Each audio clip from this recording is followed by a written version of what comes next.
un juego que volvió locos a los niños, un millonario que desapareció en el aire, un querido Redditor con un oscuro y sucio secreto. 6 niveles y 20 agujeros de conejo. Este iceberg lo creé yo mismo, y tiene solo las historias más oscuras y perturbadoras que pude encontrar. Confía en mí, se pone realmente oscuro, y créeme, esto no es para todos. Prepara tus palomitas. Este es el iceberg de los agujeros de conejo más oscuros. Nivel 1. Cicada 3301. El 4 de enero de 2012. Apareció una imagen sobre un fondo negro con texto blanco en el famoso tablón de mensajes 4chan. El extraño acertijo, firmado como 3301, rápidamente se convirtió en uno de los rompecabezas más desafiantes de Internet. Recibió su nombre del grupo misterioso que lo subió, Cicada 3301, quienes subieron 3 sets de acertijos para reclutar a los más rápidos y hábiles descifradores de códigos del mundo.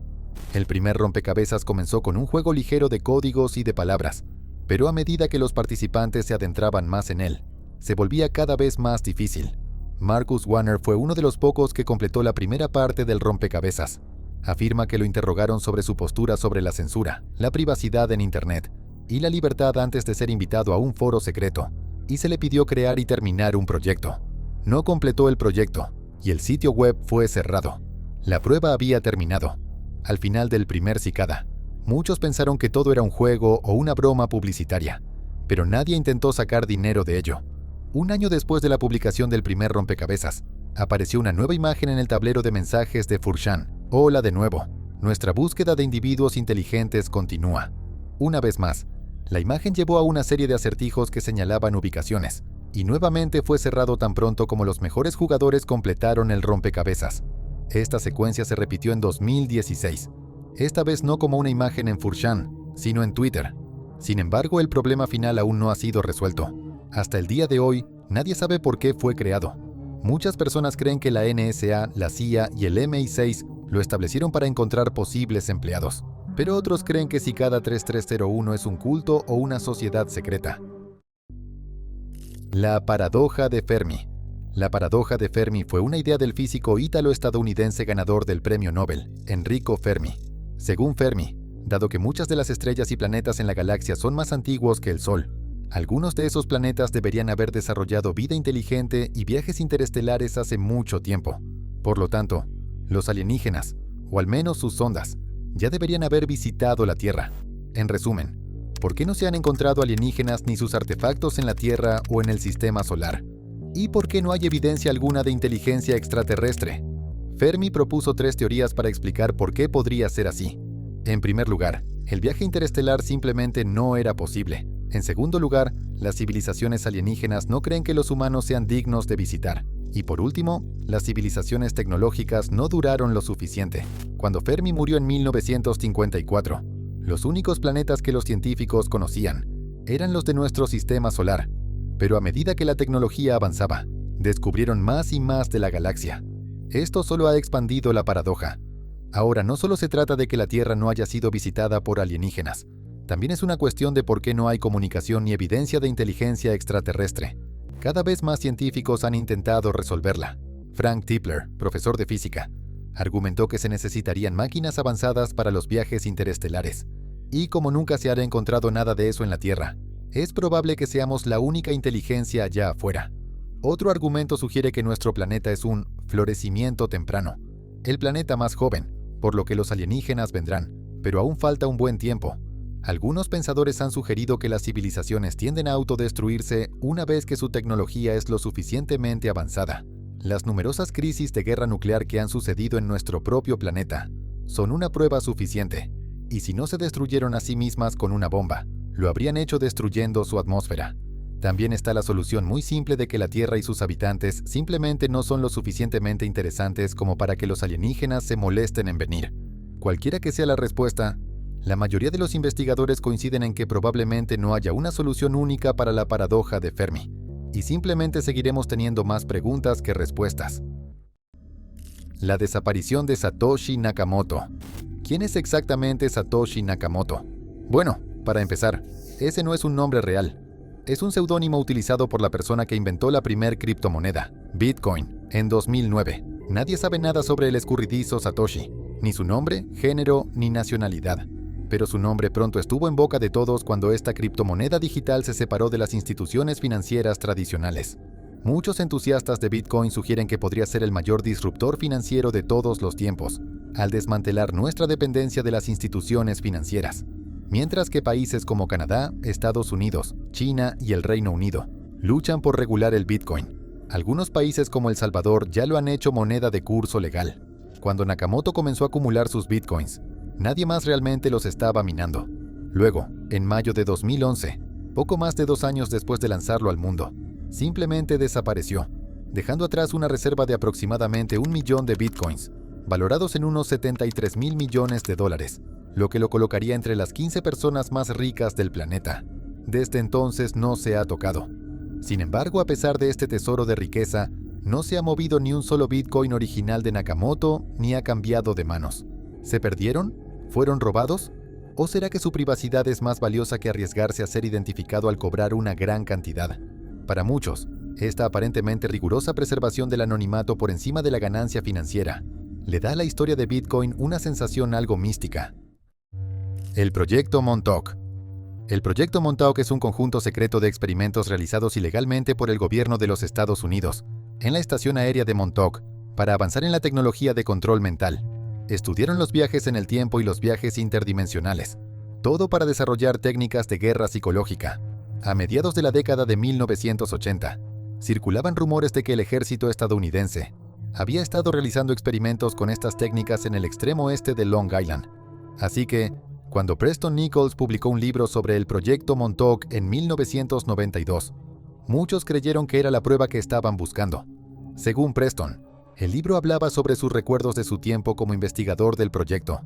Escribió sobre experimentos de control mental y telepatía, la apertura de portales espacio-temporales hacia otras dimensiones y el contacto con vida extraterrestre, todo bajo la autoridad de un programa militar estadounidense financiado por el oro nazi recuperado durante la Segunda Guerra Mundial. Escribió sobre cómo se utilizaba la Montauk Chair para mejorar los poderes psíquicos de quien se sentara en ella. También había un experimento llamado el ojo vidente, que permitía a cualquiera con un mechón de cabello de una persona ver como si estuviera mirando a través de sus ojos, oyendo a través de sus oídos y sintiendo a través de su cuerpo. Pero la parte más impactante fue la abducción de niños fugitivos. Según Preston, niños pequeños, no mayores de 4 años, fueron secuestrados para ser utilizados en los experimentos. Estos niños eran a menudo huérfanos, fugitivos o hijos de drogadictos, niños que nadie buscaría. Se les obligaba a tomar ciertas sustancias y eran torturados para despertar sus poderes psíquicos. Hubo un incidente registrado en un pueblo cerca de la base en el que, cada vez que la base naval activaba su radar, las personas en el pueblo entraban en trance y algunas incluso sufrían hemorragias nasales. Tras la publicación del libro, otras personas comenzaron a presentarse para decir que ellos también habían visto la investigación ilegal que se estaba llevando a cabo en la base de Montauk. Uno de ellos fue Stewart Swerdlow, de 52 años. Afirmó que fue uno de los niños secuestrados y víctima de experimentos en la base. Swerdlow dijo que les daban LSD para alterar el estado de nuestros cerebros. También dijo que él y algunos de los otros niños fueron enviados a Marte y regresaron a tiempos bíblicos a través de los portales de viaje en el tiempo del proyecto. Luego, a principios de la década de 1980, todo llegó a su fin después de que un experimento saliera de control. Según Preston, habían manifestado accidentalmente un gran monstruo peludo que apareció en la base, destrozando todo a su paso. Después de enviar a la criatura de regreso a su dimensión, los niveles subterráneos de Camp Hero fueron inundados con cemento una vez que todo el equipo fue destruido y el proyecto fue cerrado, con todos los involucrados en el proyecto teniendo sus recuerdos suprimidos mediante técnicas de MK Ultra. A pesar de que el ejército sigue negando que haya ocurrido algo allí, las instalaciones desactivadas continúan atrayendo a escépticos curiosos. Nivel 2. Los juegos de Pokémon pueden ser conocidos por ser alegres, pero la serie tiene su cuota de mitos oscuros y espeluznantes. Ninguno es tan aterrador como el síndrome de Pueblo Lavanda, el cual supuestamente llevó a niños tan jóvenes como de 7 años a quitarse la vida. En los juegos de Pokémon Rojo y Verde, Pueblo Lavanda era una pequeña y poco destacada aldea con una enorme torre. En ella se guardaban los cuerpos de Pokémon fallecidos, lo que convirtió al lugar en un sitio frecuentado por Pokémon de tipo fantasma, y supuestamente por fantasmas reales. Pero esto solo era un juego. ¿Qué podría salir mal? Bueno, te sorprenderías. Según cuenta la historia, en 1997, cuando salió la primera versión, Cientos de niños entre 7 y 12 años comenzaron a mostrar comportamientos extraños después de llegar a Pueblo Lavanda. Muchos pensaron que los fantasmas del pueblo estaban tratando de contactar a los niños, y esto pasó a conocerse como el síndrome de Pueblo Lavanda. Luego, la verdad salió a la luz. Los desarrolladores querían hacer que este pueblo se sintiera diferente al resto del juego, algo que dejara una gran impresión en el jugador.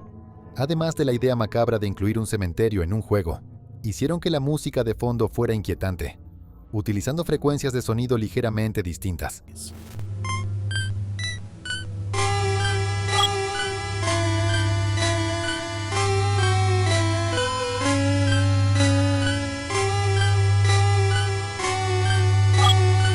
Esto buscaba generar una sensación de incomodidad, ansiedad y leve perturbación, pero no consideraron el efecto en los oídos aún en desarrollo de los niños. El resultado fueron problemas psicológicos y fisiológicos, que, en algunos casos, llevaron a la muerte, muchas veces por mano de los propios niños. Algunas personas sospecharon que Nintendo colaboró con el gobierno japonés para provocar esto, pero no hay pruebas de ello. Con el tiempo, los programadores ajustaron la música para que tuviera una frecuencia más baja, y los niños ya no fueron afectados por la canción. El incidente de Wyoming. El incidente de Wyoming, también conocido como el secuestro de Wyoming, es uno de los pocos casos en los que una transmisión de televisión fue pirateada. Sin embargo, lo que hizo único a este incidente fue lo que les sucedió a quienes lo vieron. Ocurrió en 2006, en el condado de Niobrara, Wyoming. Los residentes estaban viendo la televisión cuando la transmisión fue interrumpida repentinamente por un video de 6 minutos de duración. El video mostraba numerosos clips de cabezas humanas desmembradas y varias advertencias. Cada pocos segundos, la posición de la cámara cambiaba, y el video era interrumpido por un anuncio de presentación especial. Como si eso no fuera lo suficientemente extraño. Las pocas personas que lo vieron se quejaron de vómitos, alucinaciones y dolores de cabeza. Muchos creyeron que se trataba de algo sobrenatural, pero otros pensaron diferente. Al igual que en el caso de Pueblo Lavanda, los especialistas concluyeron que la causa de los síntomas fue la frecuencia de sonido reproducida, ubicada entre 17 y 19 Hz. En ese rango, cuando se escucha durante periodos prolongados, se sabe que las personas pueden experimentar dolores oculares e incluso alucinaciones visuales. ¿Quién creó el video y por qué?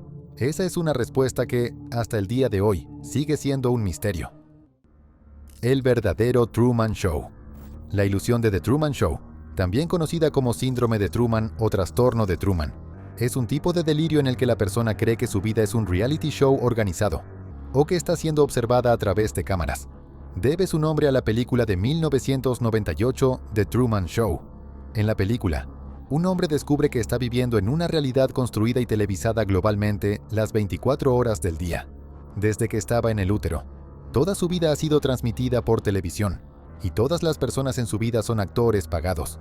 Al descubrir la verdad sobre su existencia, Truman Burbank lucha por encontrar una salida y liberarse de quienes han controlado su vida desde siempre. No se sabe exactamente qué tan común es este trastorno, pero se han reportado varios cientos de casos en todo el mundo. Los pacientes suelen llegar a extremos extraordinarios para intentar mejorar. Por ejemplo, un veterano del ejército que sufría de este delirio intentó escalar la Estatua de la Libertad, creyendo que hacerlo lo liberaría del show. Sin embargo, esta ilusión no está reconocida oficialmente como un delirio, y no forma parte del Manual Diagnóstico y Estadístico de los Trastornos Mentales de la Asociación Psiquiátrica Americana. Nivel 3. La desaparición de Asha Degree. Hace 24 años, el 14 de febrero del 2000, la madre de Asha Degree, de 9 años, entró en su habitación para despertarla y llevarla a la escuela. Pero ella no estaba en su cama. No había señales de entrada forzada ni notas, nada. Solo faltaba su mochila escolar y la niña. ¿Qué le ocurrió? Asha Degree era la menor de 2 hijos de Harold e Iquila Degree. La familia vivía en Shelby, Carolina del Norte, donde Asha cursaba el 4º grado en la escuela primaria Falston.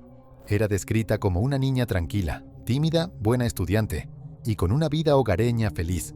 Sus padres no tenían preocupaciones sobre ella, o eso pensaban. En la madrugada de aquel fatídico día, el hermano de Asha escuchó que su cama crujía. Pensando que solo estaba moviéndose, no se levantó ni la revisó.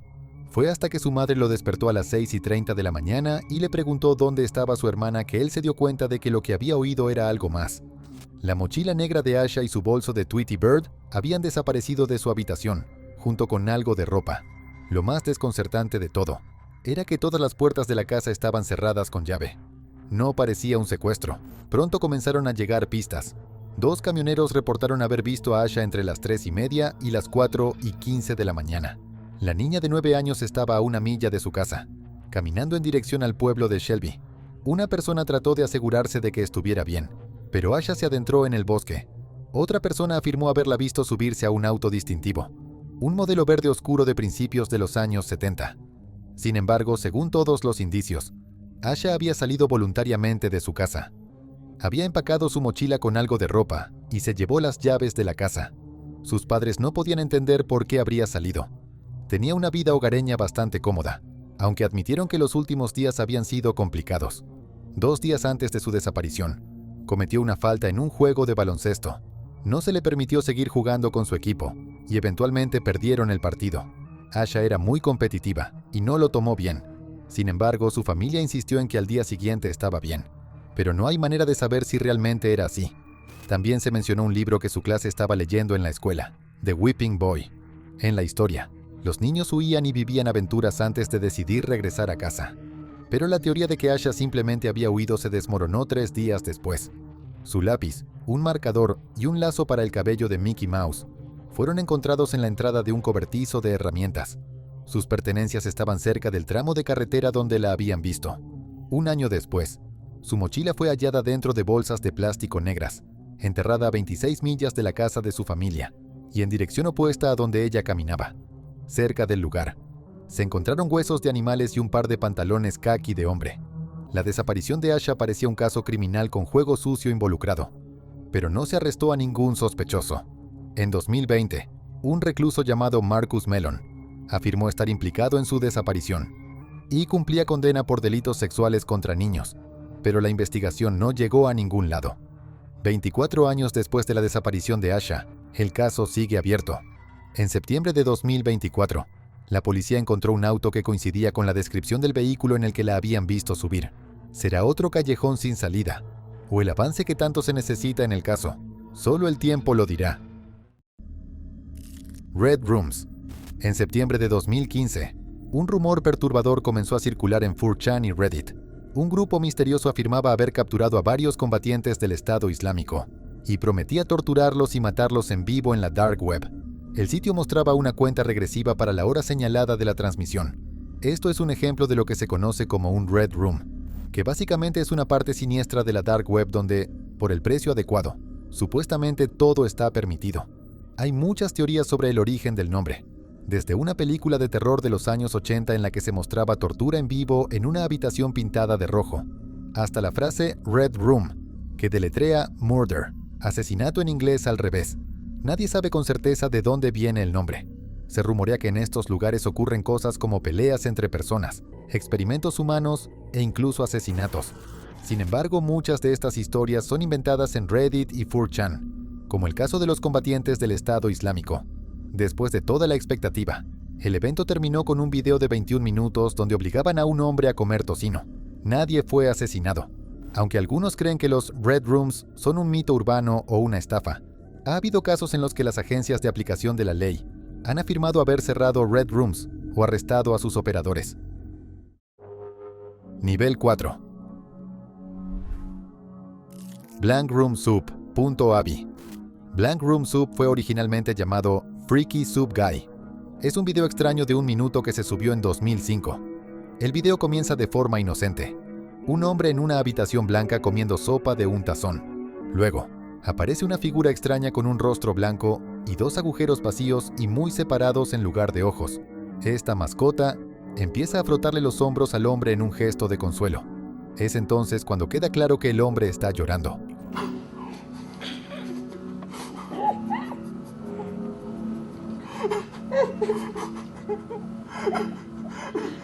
Como si eso no fuera lo suficientemente extraño, otro mascota se une para consolarlo.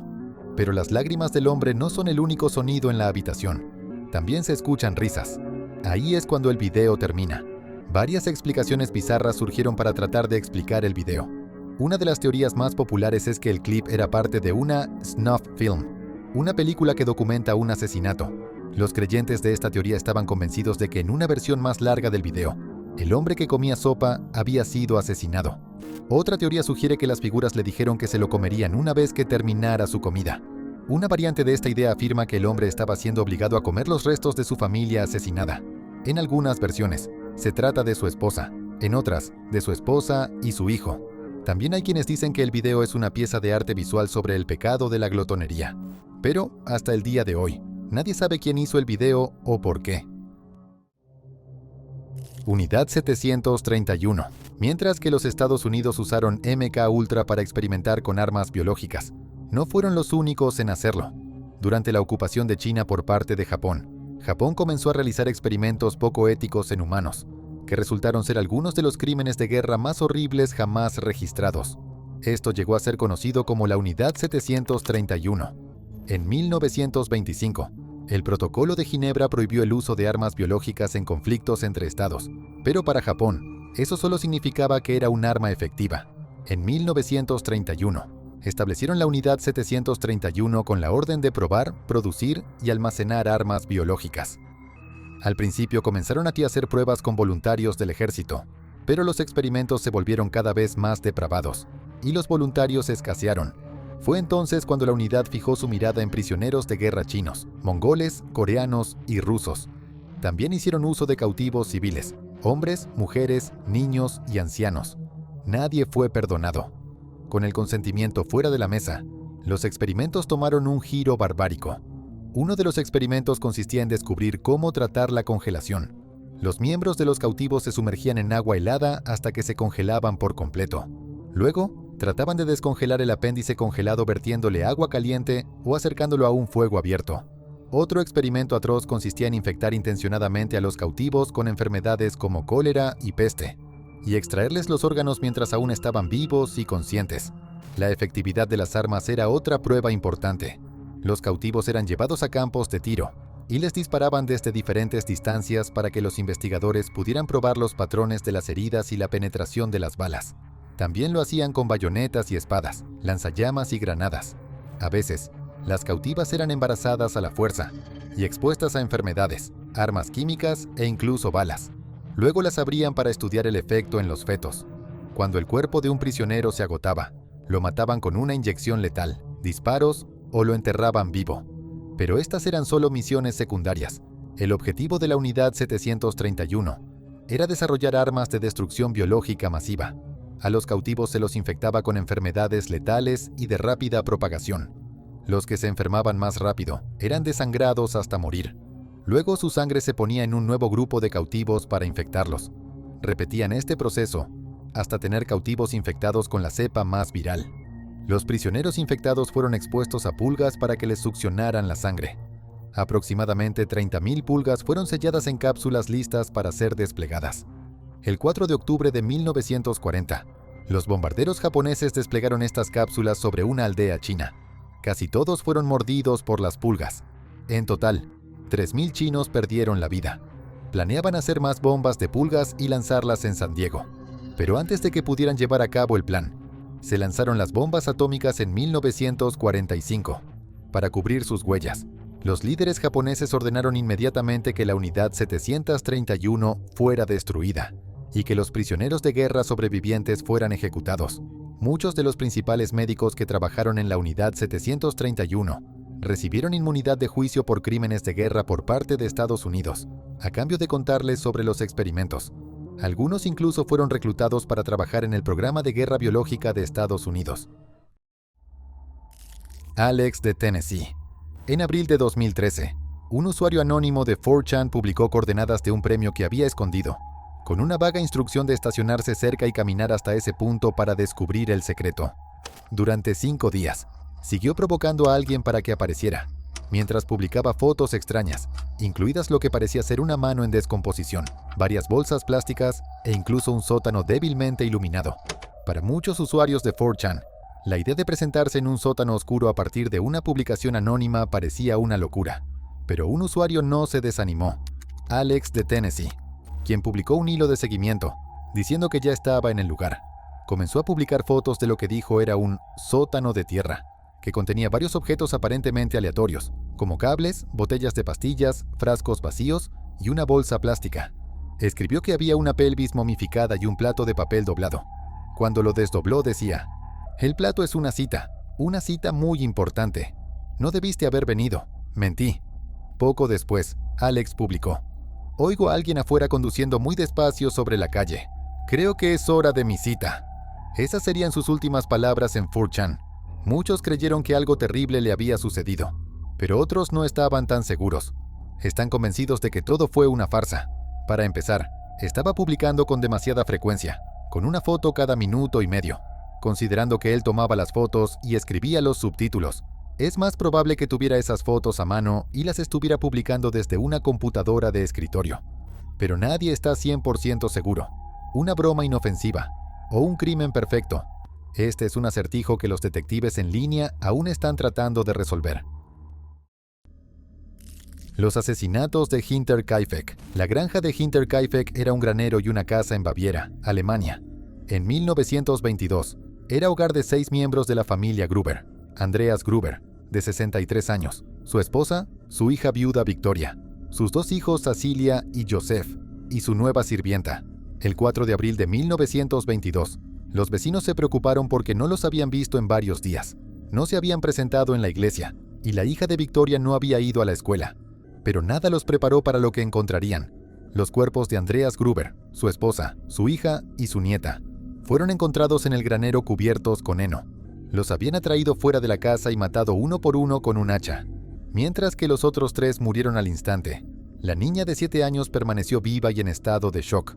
Durante varias horas después del ataque, se arrancó el cabello a puñados. En la casa, la nueva sirvienta había sido asesinada en su habitación, mientras que el pequeño Joseph, de 2 años, fue asesinado en su cuna. Pero nada más en la escena del crimen tenía sentido. Aunque habían sido asesinados 4 días antes, los asesinos se quedaron y se hicieron sentir en la casa, cocinando, encendiendo fuegos en la chimenea e incluso alimentando a los animales de la granja. Al principio, la policía pensó que se trataba de un robo, pero esa teoría fue descartada cuando encontraron una gran cantidad de dinero sin tocar en la casa. Entonces, varios vecinos se presentaron para contar cosas extrañas que Andreas había mencionado que sucedían en la granja. Un periódico que no compraba fue encontrado en su casa. Un conjunto de huellas que iban del bosque a la granja. Ruidos en el ático. Una de las 2 llaves de la familia desapareció. Parecía que alguien se estaba escondiendo en el sótano. Estos extraños sucesos habían estado ocurriendo durante 6 meses. La sirvienta anterior se había ido, convencida de que el lugar estaba embrujado. La policía investigó a varias personas, incluido el vecino que encontró los cuerpos, pero el sospechoso más improbable era una de las víctimas, el mismo Andreas Gruber. El patriarca era un hombre extremadamente agresivo. Cuando se enojaba, se sabía que atacaba a las personas con objetos peligrosos como una guadaña, un tenedor o una escopeta. Incluso sus propios hijos no estaban a salvo de este trato brutal. Cuando Andreas se enojaba con ellos, los encerraba en el sótano durante muchos días. Muchos años antes, una de sus hijas, Sofía, fue encerrada allí durante el invierno y murió. Eso no fue todo. Andreas también era un violador conocido y había sido encarcelado por violar a Victoria. La misma Victoria con quien tuvo una discusión violenta la noche antes de los asesinatos. Había estado tan aterrada que corrió de la granja al bosque y se quedó allí durante horas. Muchos creyeron que Andreas podría haber intentado forzar a la hija de Victoria en el bar. La niña de 7 años fue encontrada medio desnuda. Podría ser que su hija intentara detenerlo, y luego él explotara en uno de sus ataques de ira y la matara. Eso explicaría por qué el asesino permaneció haciendo tareas cotidianas como alimentar a los animales y cocinar, así como por qué el hacha fue escondida en el granero. También explicaría por qué su muerte fue diferente a la de los demás. Una caída sobre la punta del pesado pico. Nunca se arrestó a nadie por los asesinatos, y en 1955, el caso fue cerrado. Hasta el día de hoy, sigue siendo uno de los crímenes sin resolver más escalofriantes de Alemania. Nivel 5. Solo sitios web oscuros en la lista blanca. La Dark Web puede ser una de las zonas más depravadas de Internet, pero tuvo un inicio noble. El gobierno de los Estados Unidos la creó originalmente para proporcionar comunicaciones seguras entre espías en el extranjero. Pero si solo los espías usaran la Dark Web, esto iría en contra del propósito original. Fue entonces cuando se les ocurrió la brillante idea de hacerla accesible al público en general. Y funcionó. Ya no solo había espías allí, pero el tipo de anonimato que ofrecía Era justo en el que los criminales prosperan. Hoy en día, este rincón oculto de Internet es un caldo de cultivo para la actividad criminal. Y todo vale: asesinos a sueldo, hackers, identidades falsas, escorts, tráfico humano. Lo que se te ocurra. Pero una de las compras más populares allí son las drogas. Se cree que Dream Market es el mercado más grande del mundo en la Dark Web. Tiene más de 100,000 drogas listadas, y más de la mitad de ellas son sustancias ilícitas, no reguladas o robadas. Los compradores pueden conseguir estos artículos del mercado negro a cambio de criptomonedas, como Bitcoin. Las fuerzas del orden han intentado cerrarlo, pero siempre vuelven con nuevos nombres. Se ha vuelto un juego interminable. Si no encuentras un sitio que venda lo que buscas, siéntete libre de poner un anuncio. Eso fue exactamente lo que hizo un hombre estadounidense, Alexander Nathan Barter, en 2018. Quería saber cómo se sentía quitarle la vida a alguien, así que puso un anuncio en un sitio de la Dark Web buscando a alguien dispuesto a dejar que lo matara y probar la necrofilia y el canibalismo. Un hombre de Florida respondió al anuncio, diciéndole que tenía una hija de 13 años a la que quería muerta. Alexander estaba emocionado. Los dos hablaron sobre qué decirle a la niña para que no sospechara lo que iba a suceder y cómo iban a escapar del crimen. Finalmente, el 19 de octubre, estaban listos para encontrarse. El padre iba a conducir hasta Texas con su hija. Alexander llegó justo a tiempo con un cuchillo, una bolsa de basura, un celular y una tableta. Lamentablemente para él, había estado hablando todo el tiempo con un agente encubierto. El hombre fue arrestado. Se declaró culpable de intento de coacción y atracción de un menor y distribución de pornografía infantil, y fue sentenciado a 40 años de prisión. Pipergate. En diciembre de 2017 comenzó un nuevo canal de YouTube. Se llamaba Piper Rocks, y lo dirigía una niña de 10 años llamada Piper. La joven dijo que utilizaba el canal para practicar y mostrar sus habilidades de edición de video. Pero había algo muy extraño en el tipo de contenido que publicaba. Eran violentos, extraños y salvajemente pervertidos. No es el tipo de cosas que uno esperaría de una niña de 10 años. Había otros canales de YouTube conectados a él, todos ellos con el mismo estilo de edición, contenido sugerente relacionado con menores y humor grosero. Canales que se habían abierto hacía ya 10 años. Las secciones de comentarios de los videos eran un pozo negro de adultos haciendo comentarios sugerentes y coqueteos. La gente tenía sus sospechas, pero se lo guardaban. Eso fue hasta marzo de 2018, cuando Piper compartió un audio hablando por primera vez. Hi guys. Well, I was editing some of my videos and I forgot and left the camera on, so thought I'd upload it and show you guys. Hope you like it. See you later, baby. Yeah. Sonaba exactamente como si alguien hubiera subido el tono de su voz para sonar como un niño. Los detectives de Internet se pusieron manos a la obra para investigar lo que ahora se llamaba Pipergate. Pronto descubrieron que estaban vinculados a otros 2 canales de YouTube, Isabel Piper y Piper Vines, y todas estas cuentas les llevaron directamente a un hombre llamado William Glenn Whitaker, quien era un delincuente sexual registrado de 65 años que había sido detenido en 2002 por posesión de pornografía infantil. Se había hecho pasar por una niña de 10 años para manejar los canales. Pero eso no era todo lo que hacía. También había creado una agencia de talentos llamada Wizard Productions, que había utilizado para atraer a familias con la promesa del estrellato. Llevaba a los niños a su casa, los grababa cantando y bailando, y prometía enviar las cintas a las altas esferas de la industria musical. Pero todo era falso. William no tenía ningún contacto. Lo detuvieron, pero quedó en libertad bajo fianza de $5,500. Cuando salió, continuó publicando contenidos perturbadores y sugerentes en Internet, incluso utilizando youtubers menores de edad en algunos de sus videos. Nadie sabe por qué se hacía pasar por una chica joven. Hay teorías de que tenía un fetiche perturbador, mientras que otros dicen que era un juego de rol. Sea lo que sea, ya no lo hará más.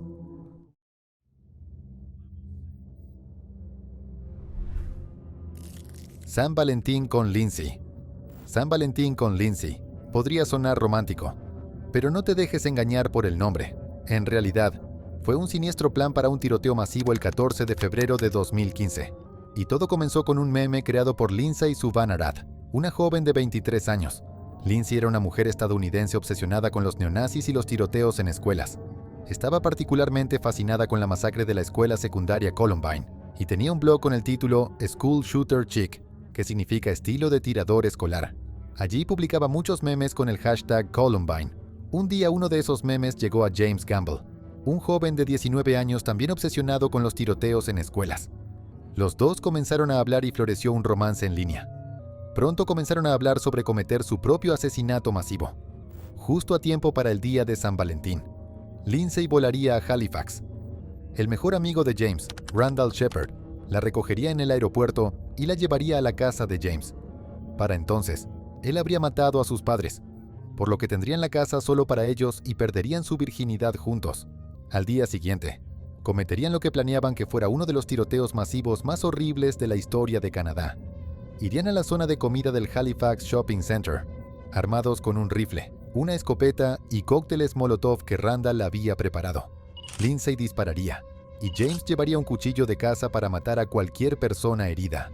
Terminarían la carnicería apuntándose el arma a sí mismos al contar hasta 3. Incluso habían planeado la ropa que querían usar. Los tortolitos esperaban inspirar más tiroteos de este tipo y ser recordados como los tiradores de Columbine. Pero los dos nunca se encontrarían. Habían contado sus planes a cualquiera que los escuchara, y eventualmente alguien llamó a la policía. Mientras Lindsay estaba en el aire, la policía vigió la casa de Gamble. Tan pronto como los padres de James se fueron de la casa, los agentes se infiltraron, pero cuando llegaron, ya estaba muerto por un disparo autoinfligido. Cuando Lindsay aterrizó fue detenida por la aduana por varias razones. No tenía vuelo de regreso, y su equipaje consistía principalmente en libros con una esvástica nazi pegada en ellos. La policía llegó y arrestó tanto a ella como a Randall Shepard. Randall fue sentenciado a 10 años por su participación en el plan, mientras que Lindsay recibió una condena de cadena perpetua con posibilidad de libertad condicional. Eso no fue suficiente para ella, y ha estado apelando, argumentando que su sentencia fue defectuosa, dura y excesiva. Junko Furuta. El 25 de noviembre de 1988, a última hora de la noche, Junko Furuta, una estudiante de secundaria japonesa de 17 años, se dirigía en bicicleta a su casa desde su trabajo a tiempo parcial, cuando Shinji Minato, de 16 años, la empujó de la bicicleta y salió corriendo. Entonces, otro compañero de clase se apresuró a ayudarla a levantarse. Se trataba de Miyano Hiroshi, de 18 años. Incluso se ofreció a acompañarla a casa. Pero, de camino a casa, Miyano le preguntó si podía pasarse por un almacén y recoger algo. Junko accedió, pensativa. No tenía ni idea de que había caído en una trampa. Fue Miyano quien le dijo a Shinji que la empujara de la moto. En el almacén, la violó. Luego la llevó a un hotel y la violó de nuevo. Luego llamó a su banda, Shinji, Yo Ogura y Yasushi Watanabe, para alardear. Los 4 habían abandonado el instituto y se habían involucrado con la yakuza. Decidieron mantener cautiva a Junko y la llevaron a casa de Shinji. Durante 44 días, Junko fue violada más de 500 veces. La banda invitó a otros hombres y niños a participar. Pero la cosa no acabó ahí. La torturaron colgándola del techo y dándole puñetazos, obligándola a dormir en el congelador, introduciéndole objetos al azar y quemándole los brazos y las piernas. En diciembre, Junko estaba muy enferma y apenas podía moverse. Dejaron de agredirla y secuestraron y violaron a otra joven de 19 años. Todo llegó a un punto crítico el 4 de enero de 1989. Miyano perdió una partida de mahjong y se desquitó con Junko. Los otros 3 se unieron y la golpearon hasta matarla. Envolvieron su cuerpo y lo arrojaron a un bidón lleno de cemento. Un par de semanas después, Miyano y Ogura fueron detenidos por violación en grupo de la joven de 19 años. Pensando que la policía había descubierto lo de Junko, Miyano les dijo dónde encontrar su cadáver. Los 4 chicos fueron arrestados por el asesinato, gracias al ADN. Muchos de los hombres que participaron en agredirla también fueron identificados y acusados. La naturaleza depravada de sus crímenes conmocionó al país, y muchos esperaban la pena de muerte o al menos la cadena perpetua. Imagínense la conmoción cuando solo Miyano tenía 17 años, y los demás se libraron con condenas de 5 a 9 años. Muchos empezaron a sospechar que sus vínculos con la yakuza podían tener algo que ver. Puede que se debieran a que fueron juzgados como menores, pero mucha gente cree que la conexión de Miyano con la yakuza podría haber tenido algo que ver en sus leves condenas. Sin embargo, los 3 han sido detenidos de nuevo por otros delitos, desde fraude a intento de asesinato.